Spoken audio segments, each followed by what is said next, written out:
Welcome back, everyone, to the Real, Raw, Relatable podcast. I have a really wonderful human with me today. For anyone who has read my book and who has read page 61 for the chapter, The Wake Up Call, you would have read Lynn's story. And this is the epic human that I have here today. And I'm so privileged that these beautiful women have agreed to share their stories inside of my book. And then two, come on the podcast and share where they're at. So I'm going to read Lynn's story and then we're going to hear from Lynn Oh, and her and I are going to jam it out. So if anyone has the book in front of them, you're on page 61. That's it. Meet Lynn. Being real and honest sits alongside being the observer, getting quiet so we can inquire after and listen to our core values. There's a level of willingness needed to face the truth because we know that once we see it, hear it, or feel it, it's really freaking hard to unsee, unhear, or unfeel it. The clients who work with me have this willingness, even though they're shit scared, because they want a new way forward. They need a new way forward. It's no longer oh yeah, that'll be nice. It becomes, it's a must, Kat. Once a client reaches this point, they want to live, breathe, and be authentically them. They're so done with the fake them that despite all the upheaval they know it might bring, they welcome being real and honest. My client, Lynn, a bloody legend, might I add, was living in her Enneagram number 3, the achiever. She was busy being busy, fulfilling the get shit done memo and working herself to sickness. Being ill was the only time she let herself rest. And when she was sick, she had a reason to call in sick. Lynn works in real estate, manages 2 businesses with her husband, Larry, and she took over her dad's ship fueling and bunkering business when he passed. In the last year, she also became an empty nester. Upon reaching this significant life stage, she realized she'd spent her whole life doing things for everybody else, from her achiever persona. She'd never been allowed to rest growing up. There'd always been something to do around the house. The only way Lynn got any kind of reprieve from her parents was when she would run away for an entire day, her coping strategy, and not come back until dinner time. She was always asked to bake this, make that, get this on my desk by, because people knew she'd get it done. Her ego thrived on getting shit done because it strengthened her identity as a doer, a go-getter, the human doing terminator. In saying yes to everybody else, Lynn never asked herself what she wanted, like ever. She knew what her kids wanted, what her clients wanted, what her dad wanted, what her mum wanted. Everything was humming and getting done on the outside, but she was desperately wanting fulfillment on the inside. She said, Kat, I'm in my 50s. I need her. I want her. I gotta have her in my life. I've got to live for me. By her, she meant her authentic self, the real Lynn. In one of our sessions, I asked her to be real and honest with me about the areas of her life that she wanted to shift, even if she felt fear and angst about it. She said, I want to let go of my dad's business. I want to reduce my hours in real estate. I want to consolidate mine and Larry's businesses. I want to live at our farmhouse, create a beautiful garden, live off the land. I want to go slow. I want to sleep during the day if I need to sleep without worrying someone will find out. I want to watch a show without guilt. I want to simplify the hell out of my life. I mean, yes, Lynn, yes. Lynn's willingness to be real and honest about not wanting to continue her dad's fueling business meant she needed to have a hard chat with her mum. A mum she worked very hard to please, keep happy, and off her back for almost 50 years. Lynn's willingness to be real and honest by dropping her real estate hours meant she needed to look at her finances to ensure this was possible and then train someone to help her with the load. Lynn's willingness to be real and honest about wanting to go about her life more slowly, intently, and in tune with herself meant she had some work to do with her ego and its stories. She had to deal with its resistance to learn new ways, to manage and navigate its potency. Being real and honest means you're willing to get very real with reality. When you do that, you see things more clearly. There's no warping of reality. Instead, you're faced with reality, the reality of your finances, the reality of your relationships, the reality of your individual needs and wants, the reality of how you spend time, the reality of your well being. Generally, what follows is a feeling of overwhelm, of wanting to bury your head in the sand, re-blind yourself, and block your ears to stunt your too loud, newly felt sense of self. The way it is can be a lot. We realize how much we've fooled ourselves, tricked ourselves, and convinced ourselves that all is fine, or equally convinced ourselves that all is terrible. This new awakening will make clear how aligned or misaligned you are with your authentic self. With that comes pain and questions as to why we did or didn't do that, behaved this or that way. When Lynn and I were in one of our sessions, we used this model to visually see A, where she is right now, B, where she wants to be, and C, what stories are in her way. Where she was now, she was done with real estate, done with living fast and hustling, done with putting everyone's happiness ahead of her own. Where she wanted to be was to express and be her real, genuine, authentic self. What ego stories were in the way? I feel if I close my dad's business, I'm a bad daughter. It will kill my mother to tell her I want to close dad's business. I'll have to wait a while or wait until she's passed. I can't take a nap during the day. God will think I'm lazy. How will I tell my friends that I'm working less? What will they think of me? If I watch a show, then I must do work on my phone at the same time so I'm not being lazy. If I see my friend today and work less, then I'll work doubly hard tomorrow. In this visual example of her life situation, it was clearly spelt out for her. Once we'd drawn it, she couldn't unsee it. Was she going to let the stories in her head derail her heart and authentic path?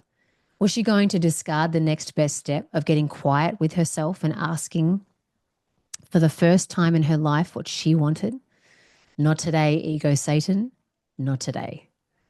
Lynn was ready to be real and honest in how she made other people's desires her own. She knew it was time to live for her, no matter how awkward that might feel. She was ready to implement the next step and let that step take her into new territory. From then, this has become her full-time practice. She now has journals filled with guidance. Lynn is well and truly on her path. You bet she wakes up when her body says, okay, I'm ready. You bet she takes it slow in the mornings with her coffee in bed, followed by a walk. You bet she doesn't start work until 10 a.m. and never answers the phone before then. You bet she takes a nap in the middle of the day if her body calls for it. You bet she left the New Year's Eve party at a time that felt good for her, went home, watched Sex and the City in bed, and woke up feeling fan-frickin-tastic. And all the while, she's kept her husband informed of her changes, her growth, and he has supported her the whole time. She hasn't shoved it down his throat or said, I'm doing this and I don't care what you have to say about it. She hasn't misused her new authentic ways against him. She let him know this path matters to her and that she'd love his support, his love, his acceptance. Lynn, Oh, tell that's so me, wild to tell me hear. what that's like to hear back, because we're now a few years on from the print in this book. Right. Yeah. Tell me how this lands for you. I remember that it's my night because of the time just, but I remember Mm, sitting on my bed, zooming with you, and we did that chart. And I yeah. was like, ooh, ah. And you're like, I'll send you a copy. I'm like, that's okay.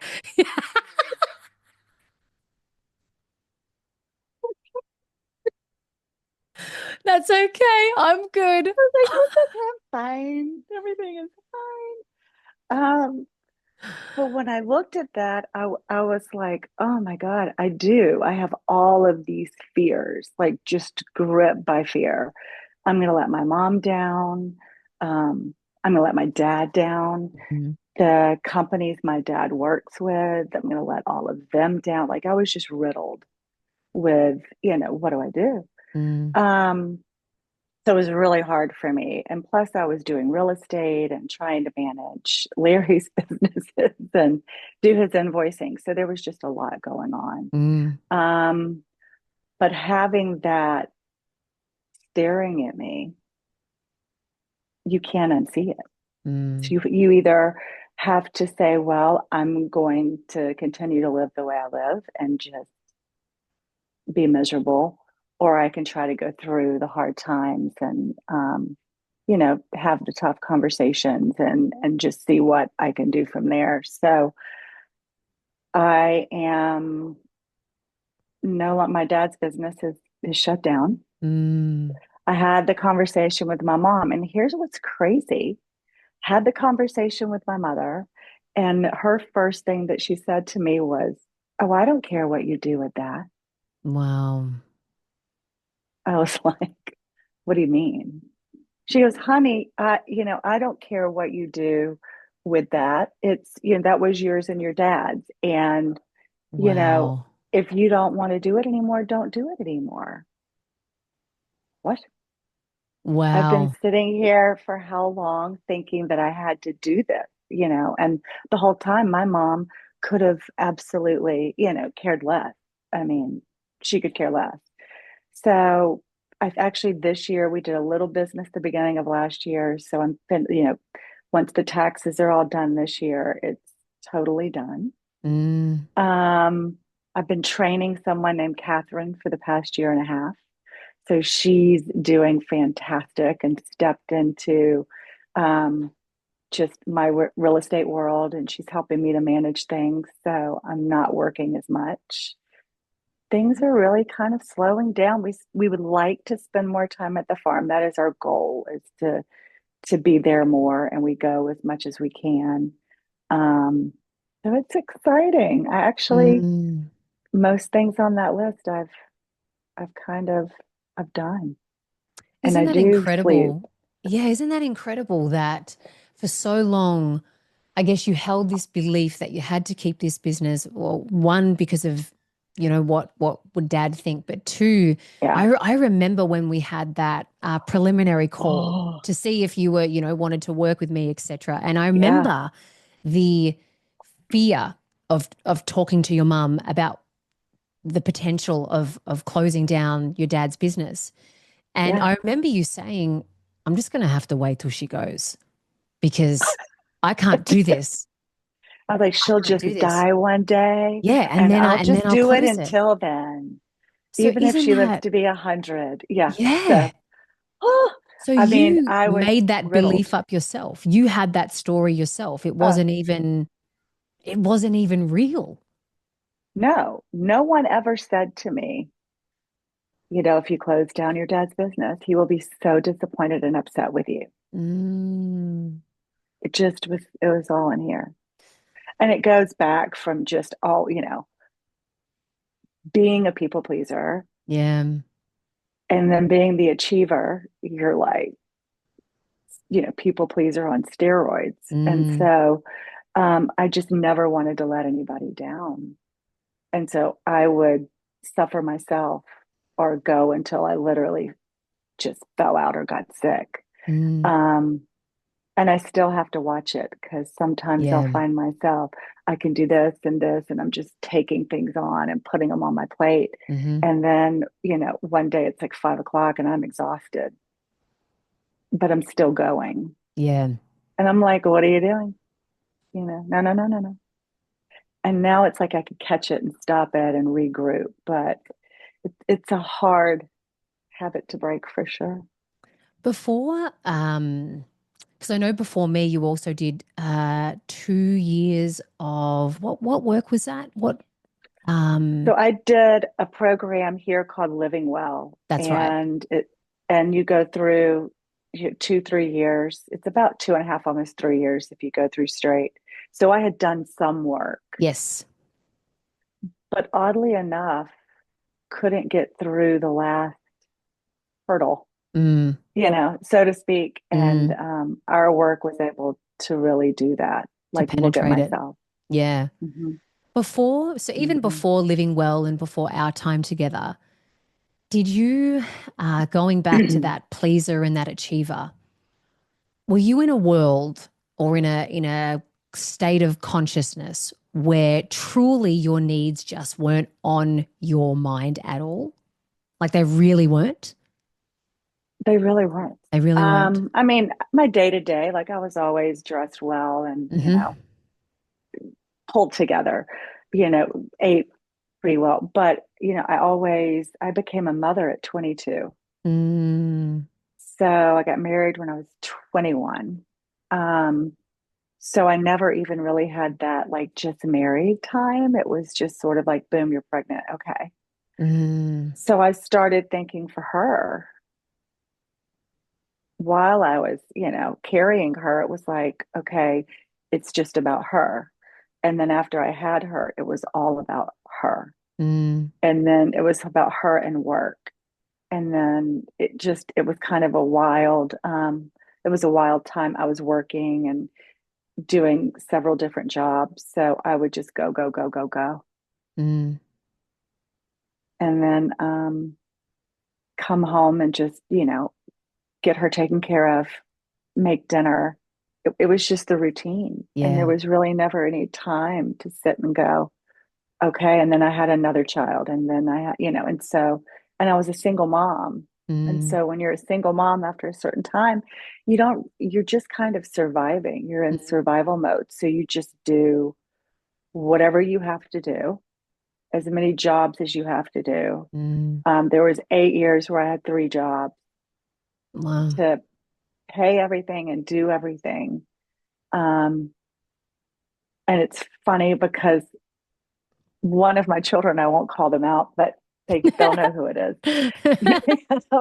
they, two of my children were talking the other day, and one of them said to the other, well, mom had three jobs when we were young. And they were like, what do you mean? Well, mom worked real estate during the day, but then she would come home, fix dinner, run out the door, wait tables. But then she would get up in the middle of the night and haul fuel lines across the dock and work with her dad and be home before we went to school. My gosh.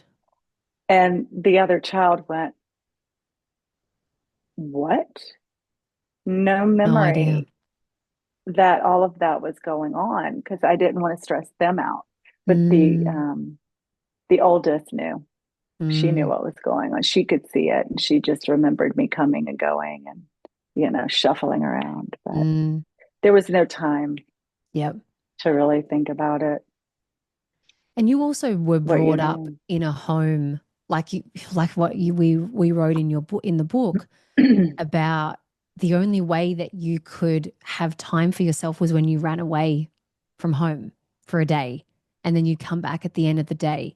Yeah, And can you tell us more about that? Because it's so interesting. And this is why I love this work and I love the work yeah. that I'm involved in because it's so cool to look at our or interesting to look at our outward personality and our persona like yourself, the helper and the Right. achiever, and then to see how that's spread across your life and just how much it matches your childhood. How, Oh, you know what I mean? yeah, Can you tell us about those runaways and why you felt the need to run away and the environment you were brought up yeah. in that you can now see really formed the pleaser achiever? Oh, absolutely. My mom and dad were very social, and so, and I'm an only child. And, it was the early 70s and things were fun and everybody was having a great time. And, but, things started happening. And there was one significant instance that happened when I was four that just shook me to my core. And Mm, so I felt like I had huge trust issues and I really felt like I had no value. And then when I was home, even growing up as I got older, it was like chores, you didn't sleep in late, you didn't do whatever. Like my mom would, we laugh about it now, but she would unload the dishwasher loudly if you were trying to sleep in, right. just like chucking the dish. I mean, just, slamming doors. So you had to get up. But then I would just leave I would just, it was a time, and we were fortunate to grow up in a time where Yes. you could do that. And we lived in a neighborhood, like it was safe Mm-hmm. for me just to jump on my bike and leave the house and, like come home for lunch, grab a peanut butter and jelly sandwich, a popsicle, and Out. right back out, on my bike again. I even had a little dirt bike, and I would just go ride in the woods, just all over the place. And then come home in time for dinner. And I did that because no one asked me for anything. Mm. I wasn't letting anybody down. No one was judging me, and I could just be invisible Wow. for the whole day. Um, and I had certain friends in our neighborhood that they rode dirt bikes too, or whatever. And it was a couple of guys, and they could have cared less, what I looked like. They thought I was a guy because I rode a dirt bike. But they were just like, she's. And so I just spent the day. And then when I got older, that turned into huge control freak, Mm. huge doer. I will control everything so that I can't get hurt. I'll control everything so that I'm the one Mm. in charge of everything. No one can judge me, and I can't let anybody down, just myself. Mm. Um, so it turns into your defense mechanism Yeah. where you're not going to hurt me because I'm going to control everything. So, So it and I kept would hide. graduating. That behavior kept just graduating into, yeah. Yeah. And even in marriage, I mean, just being really honest, I mean, in my marriage, it wasn't that it was just him or it was just me. It's both. But when I got tired of it, I was just like, poof, gone, done, Mm. because it was easier for me to just Right. go than to deal. So I did the same thing initially. I left for the day, even though it was a marriage I'm leaving, Yes. I left for the day. Yes. Okay. When did, all right, I'm going to ask another question before I ask that one. Across that Yeah. time period, did you ever have moments, maybe there were micro moments of, I don't want to be living this way? Yes. Like, the voice of truth. Did you have Yeah. moments of that where I know you believe in God? Did Yes. you feel that? Did you hear that? Did you hear it and then go, bye, see you later? I'm curious around that. I did. There were certain people that were around me just in life, right? Like at church or at work or other places, um, that I would be around, and I would be like, they've got it figured out. Mm, How do they do that? mm, Like, I would love to just be able to live like that. I don't want to live like this mm, anymore.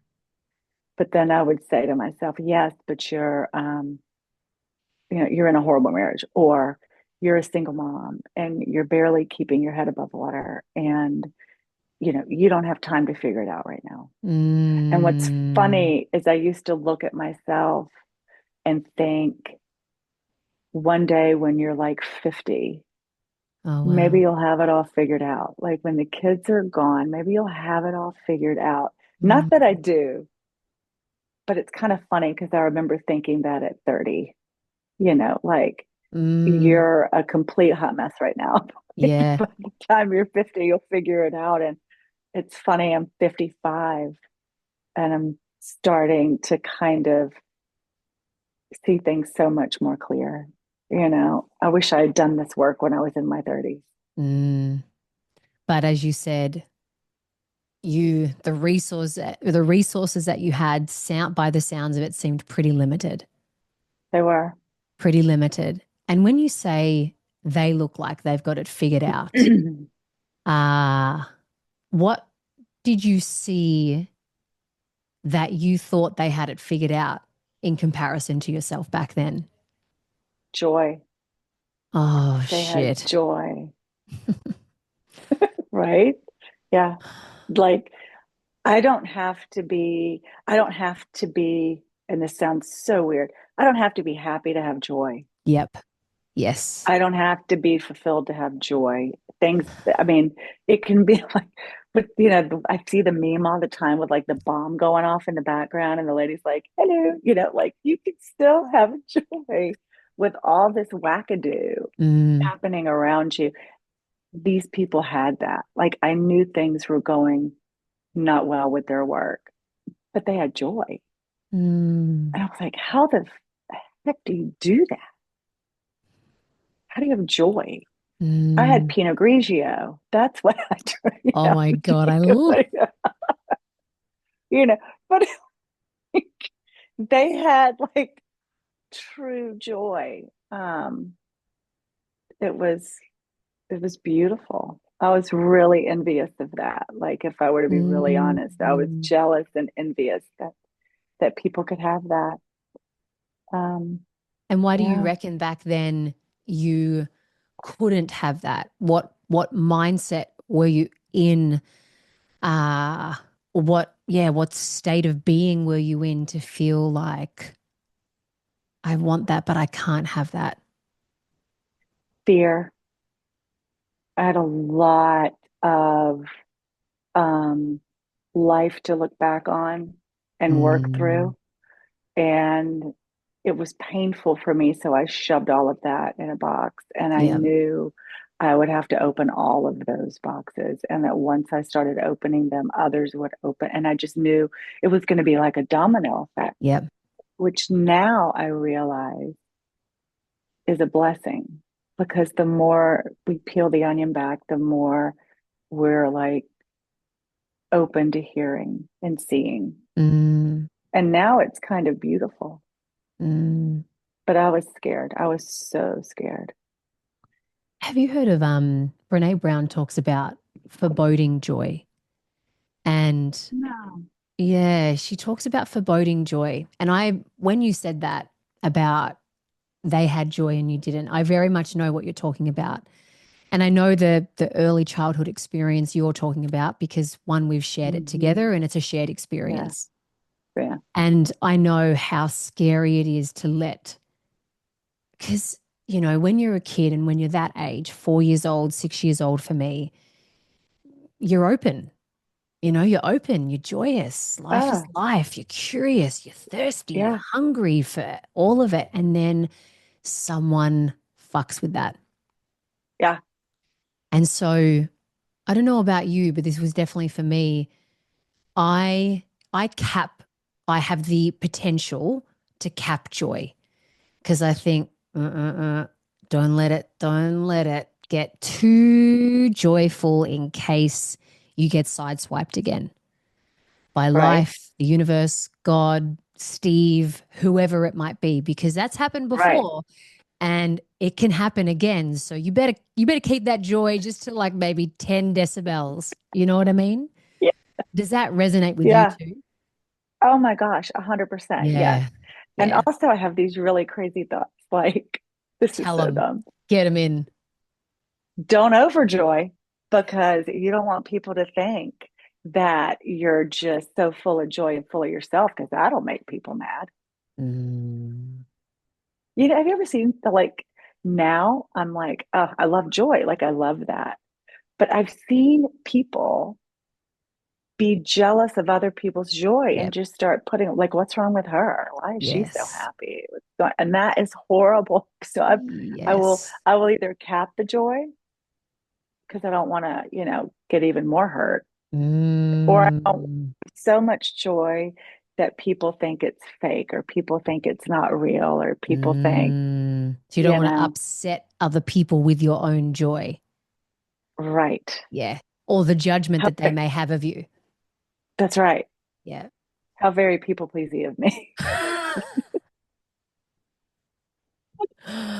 You are like you are by the goddamn book. It's so beautiful. It's so beautiful. It's I just love it. like, it's great, but it's just so true, Mm, and but it was, yeah. I mean, I've capped the joy.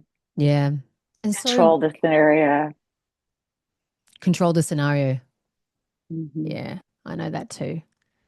I know that too. Yeah. And again, I have full understanding of that, the control that comes out of such experiences as young children, Hmm. the foreboding joy, the fear, the hypervigilance of your nervous system. Um, and basically, it's like, well, I've got to have my own back in life because no one came to my rescue. And No.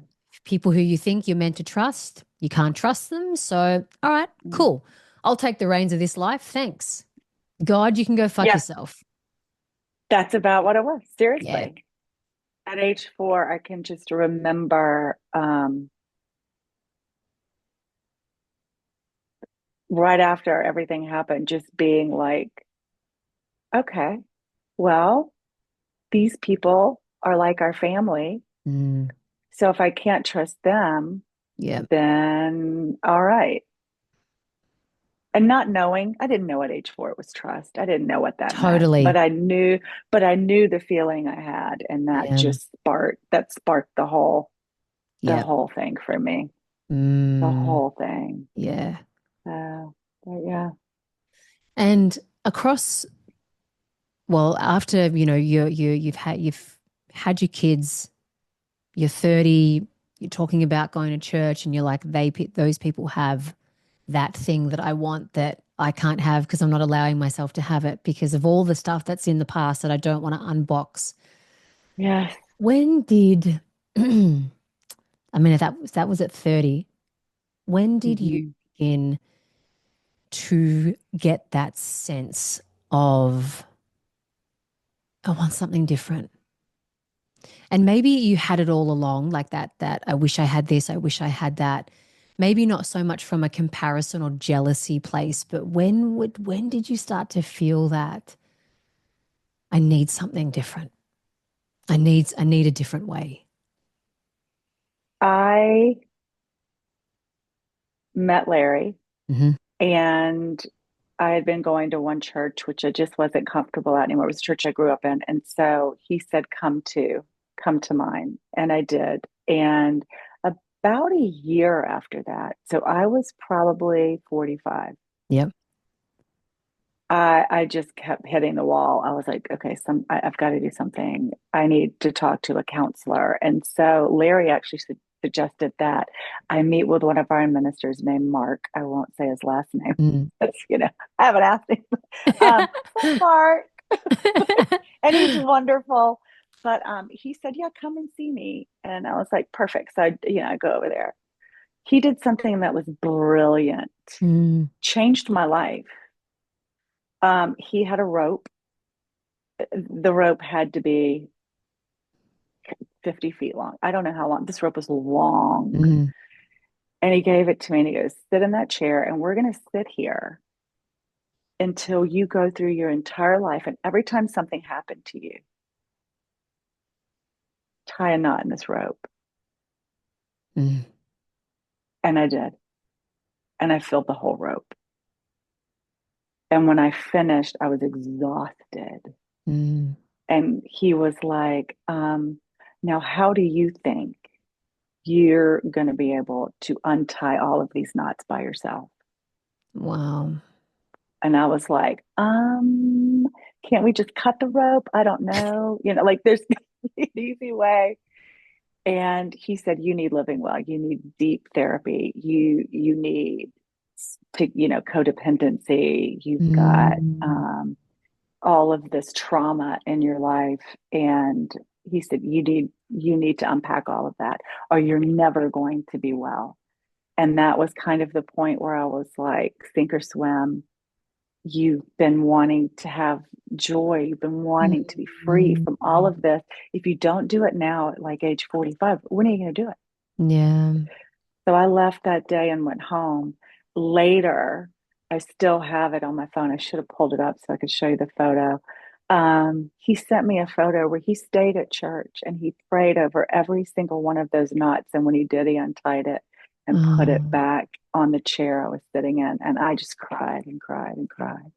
Mm. And I think that was probably, I'll cry now. I think that was Yeah. probably the first time that I'd shared everything at one time like that.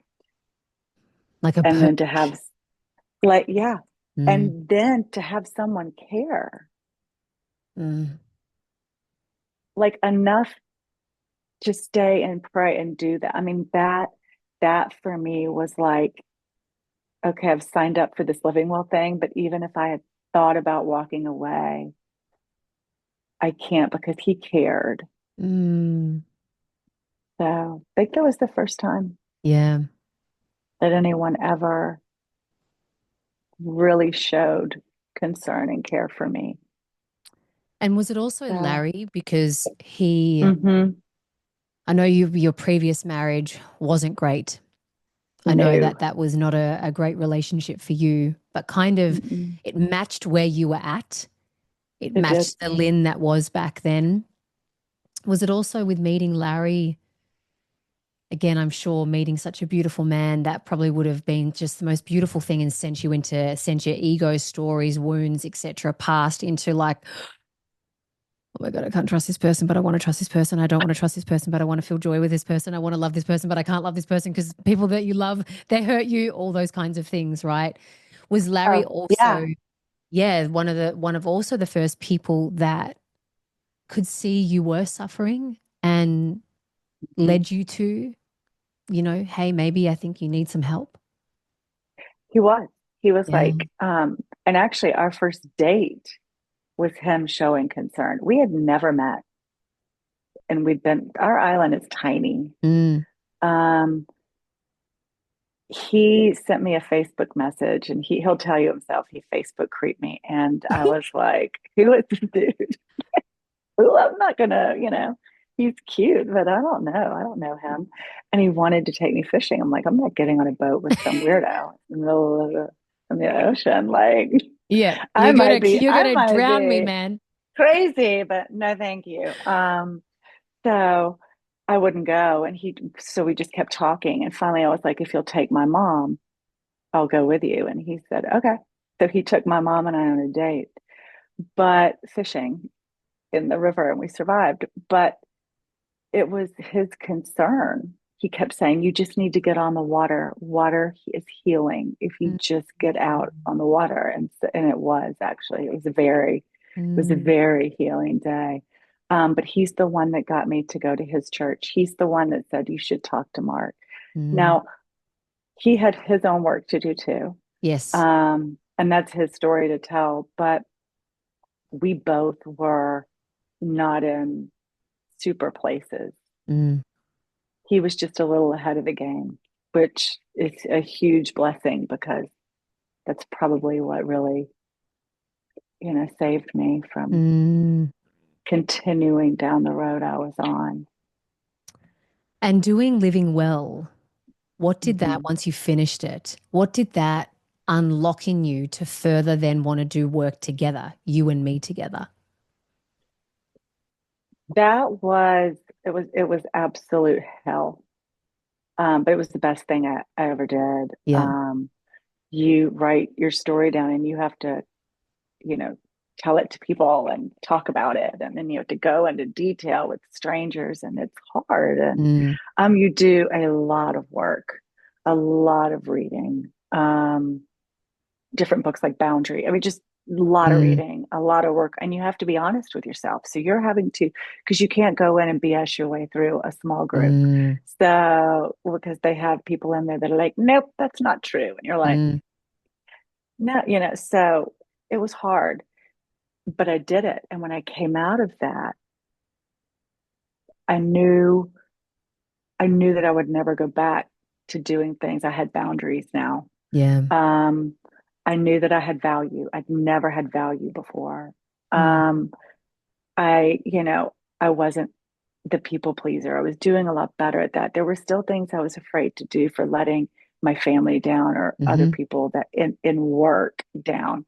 But personally, it was a lot better. And I upset some people because when you Mm. change the dance, people Mm. get really pissed about that. They don't like Mm-hmm. that at all. Mm-hmm. Um, and even some with my kids are like, well, what do you mean? And I'm like, no, so that was really good, but I knew that I still needed to go further and I wasn't really sure what it was, Mm. but I was like, I'm not there.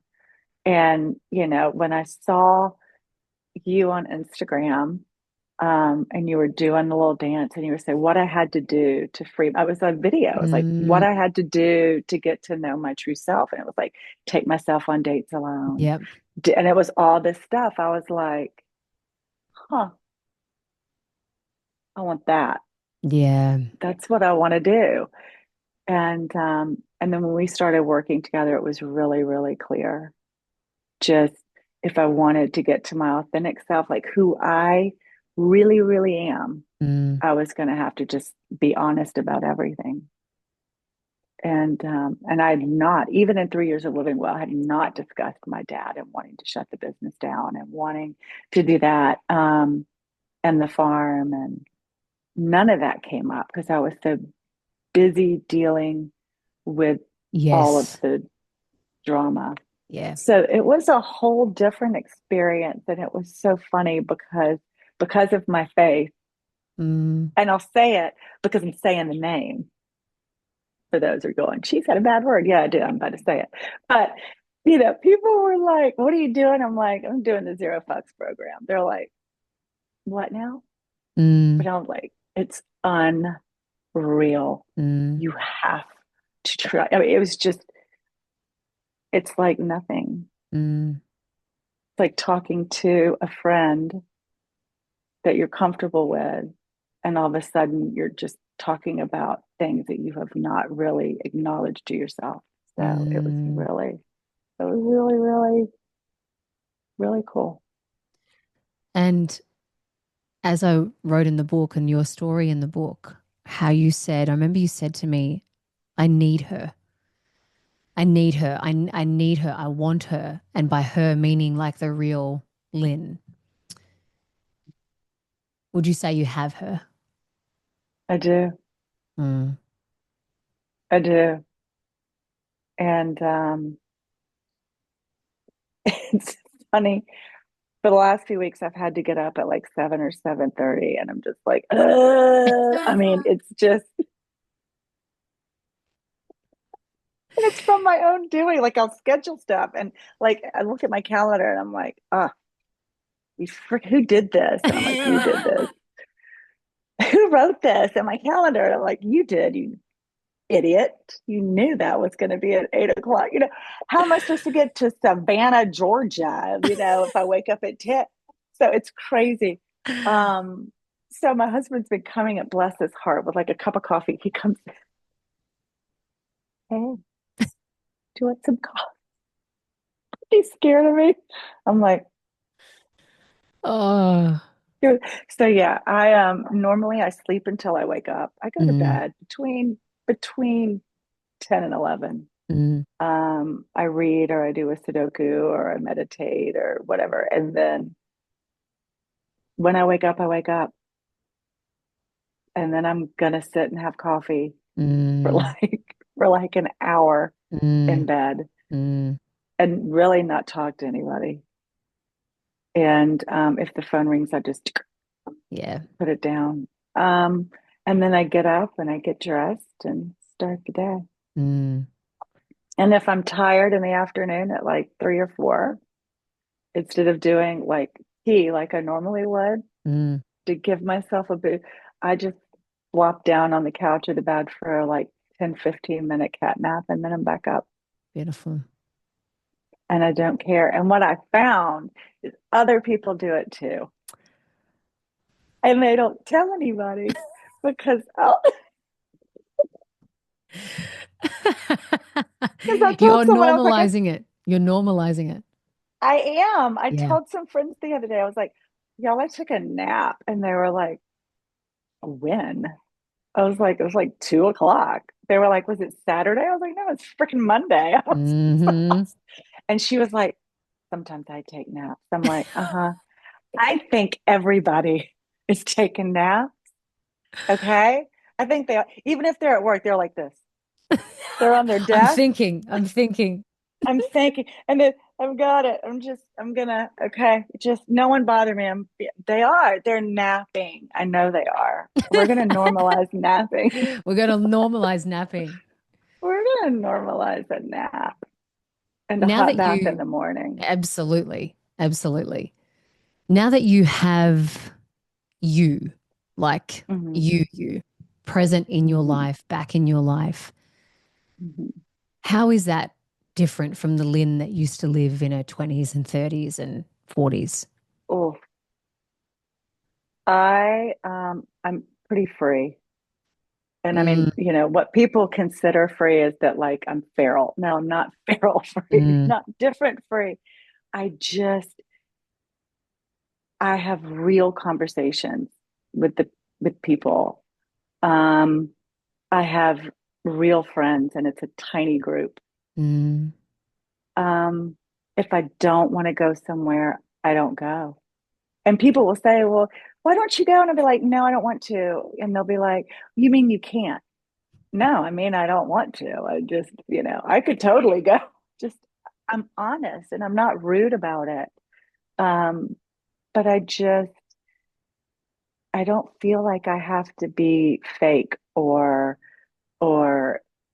make other people happy or I can just be honest and real, and I would never mm. have done that in my 20s or 30s. Um, and I'm goofy. I am such a goofy person. Like I curled my hair today. Normally, you know me, my hair's on top of my head. It is full. I don't wear mascara. I have mascara on today. But I am normally such a goofball, and I've my new thing is I've been wearing socks and clogs everywhere I Oh, go. I And my love that friends are look. like, "Oh my God," my friends are like, That is, "When are we gonna be done with the socks and clogs?" love I'm that like, look. "Never, Never. That is a cool look. never." That's a cool The look. best look. That It's is the a best I look own my ever. shit look. Thank you. It is. It's like, you Agreed. know what? I got business, party, and comfort all happening at the same time. I don't even know what's going on. I'm comfortable. Mm, I don't have to, I'm just comfortable. I'm mm. happy. I'm at peace with the way I look. I'm at peace with, like Larry, I told you it was like snowing here 2 weeks ago, Yeah. and then it was 80 over the weekend and yesterday. We don't know what's happening. It's crazy weather, global warming. I was on the beach with Larry, we're reading, and my sweet, sweet husband, who just doesn't think he's the most honest man alive, he goes, "What are these white freckles we have on our legs?" I'm like, "Sun damage, sweetheart. That sun damage on our legs." So I'm just gonna get really dark so they kind of fade out. But and he was like, "Well, you have a lot of them." I'm like, "If I didn't love you, and if I wasn't comfortable with myself, that would hurt my feelings, but it doesn't." Mm, But I don't care. yeah. If you can't, you gotta love who you are, where you are Mm, in life. Like the next time you see me, I'm probably gonna have a lot more gray hair yeah. because it's up there already. I just hide it. Like that's probably gonna, I'm just ready. Mm. And do your kids notice it too? Do they notice a shift in you? They do. And they notice I'm a lot more calm. I give a lot better advice Mm, because it's coming from a place of like thoughtfulness, and it's not just like a knee jerk reaction. Because when you're yeah. raising kids and you're in the middle of it, you're like, Mm-hmm. "Bleh." And I don't give advice unless I'm asked. They have to ask me for advice. I'm not just gonna, you know, Blindly. um, yeah. But they have noticed a difference. I'm a lot more calm in certain ways. And then I'm a lot more free and crazy and dancing around the house and singing. And Mm, um, so yeah, they do. And I think it shows on your body I too. was Like, just going to say, like you you, know, you look good on you. thank you. You know, really Thank you you. do. You look good on you. I can tell, I think I've said this to you before in one of our sessions as time was going on. You look in your being. You know what I Thank mean? you. You're not Yeah. trying to be someone because Mm-mm. when we're doing that, we're out of our being. So we're, performative. We're putting on some kind of act, whether it's a bravado act, a pleaser, I'm super kind act, an achiever Yeah. act, a perfectionist act. And when someone, and this is why authenticity has such frequency. Apparently, I've heard that it is the highest frequency on the planet, that it gives off Yeah. the largest and biggest frequency, authenticity. Yeah. And someone just has that something about them when they are in themselves. And as you know, we haven't caught up for 2 years, I think maybe nearly 2 years or a I year and a half know. since we've coached together. And you're just even more in your being. And I Thank just, you. reiterate to you, you look good on you. Thank you. You That look means a good lot on to me. you. Thank you. Yeah. I feel comfortable. I feel good. I like me, Mm, I really do. Actually, I love me. I mean, I don't mm, mean that in a yeah. conceited way. It's just, at age 46, 47, after I'd started living well, I had to mourn that 4-year-old girl Yeah. and mourn a childhood that I really never had. Yep. Um, and I think once I got through that and I realized, okay, like you kind of get done mourning and you come out of it, Mm, it can be very freeing. mm, So I just feel like I'm not carrying everything that I yeah. carried before. Well, you can tell. Thank You you. can tell. I want to end on this. Thank you. I want to end on this. I want to ask you Oh, if there are Lyns out there, right? Different right. Lyns. So let's say there's all these women listening and they are at a time in their life where they were like the Lynn from 20, 30 years old. From the Yeah. woman you are today, from the woman you are today, what would you say to the Lyns currently living out there? Oh, that's good. I would say the first thing they need to do, which I never did, write down where you are, write down where you want to be, Mm, and write down what's keeping you from doing that. Kind of what we did. yep. Then I would say if they're able to work with you, that would be, I mean, just the best thing in the world. I mean, what a gift. Mm, Um, but there is hope, and you can have joy, and all of these things we tell ourselves. We're so good at beating ourselves down or just confirming with ourselves that we can't do that. You can't do that. You're a mom. You can't do that. You're a single mom. You can't do that. You don't have the time or the money or the energy. Yeah, you do. mm, Because things that are important to us, we make time for. So you have to make time for yourself. mm. So if you had seen that diagram staring back in front of you, it may have it may have brought this closer or earlier. Mm-hmm. Yeah. I think so. Because in my mind, just looking, I'm like sitting here looking at it. Yeah. In my mind, done with real estate, done with living that. Oh, Yeah. it's been years. It's been years. I mean, Mm, I don't remember a time, even before I had my own, I don't remember a time after the age of 18 that I wasn't hustling. Mm, I don't remember a time. So if someone had said, there's a way that you don't have to live like this, mm, I probably would have said, you're yeah. full of crap. Yeah. I don't believe you. But if they just said, no, seriously, you don't have to live this way. Mm, I may have been too cocky to listen, hmm. but at that It would have time, dropped a seed in you. but it would have dropped a seed in Yeah. me. And I know me, and I'm also compulsive. So I kept like, hey, is there anything not wrong with Lynn? No, I have all the things. Um, it would have stewed back there. Yeah. It would have Yeah. stewed, and I would have kept going. What do they mean? What do they mean? Mm. It would have stuck there. And I'm sure there are a lot of Lynn's out there. Um, I am positive a there are a lot, lot of Lyns out there. there are a lot Positive. of us. Yeah. Oh, And but and with you that, can't get out of it. thank you for being Oh, a vision of hope because thank that's really you. fundamentally, you know, my path, your path, the women in the book's Yeah, path. You are an example of hope.